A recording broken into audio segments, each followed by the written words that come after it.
Hey, California, welcome to our Sip with Sam. We're going to talk about the budget. And I am here in a bipartisan effort to save Republicans from themselves. Republicans have gotten themselves in a bit of a box, as you see, because they want to extend this very big tax cut package from 2017. $4.6 trillion is what it's going to cost over 10 years. Those are the most updated numbers. And here's the deal. The benefit, half of the benefit goes to families making at least $450,000.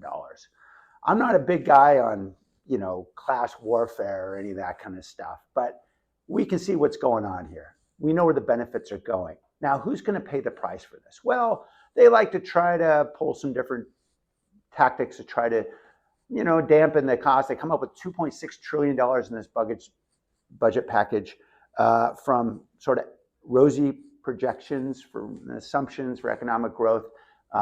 That fits in a budgetary category known as magic. So magic is going to eliminate some of this. And then they got to go find a lot of cuts. And a lot of cuts means we're talking about $880 billion over 10 years from a whole category of expenditures that almost certainly is going to include huge cuts to Medicaid and Medicare. Now, I'm saving the Republicans from themselves because it turns out that there are tens of millions of Medicaid recipients who are Republican, and they're angry too. 61% of them in a recent poll said they oppose Medicaid cuts, and those are Republican voters. How do you think Democrats feel? This is not good for the country. We know where the cuts are coming. It's overwhelmingly from three categories. It's from health, that is Medicaid and Medicare. Secondly, in education, basically Pell Grants and Title I funding to schools, the most critical funding for the students who need it the most.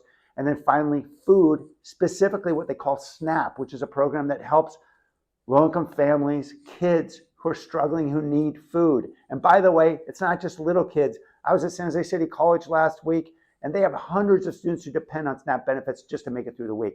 Folks, this is not the way to run a budget or to run a country. Let's save the Republicans from themselves. Today, I'm going to vote against the rule that is currently being proposed by the Republicans. Eventually, we're going to vote on the budget proposal later this week. You can be certain where my vote's going to be.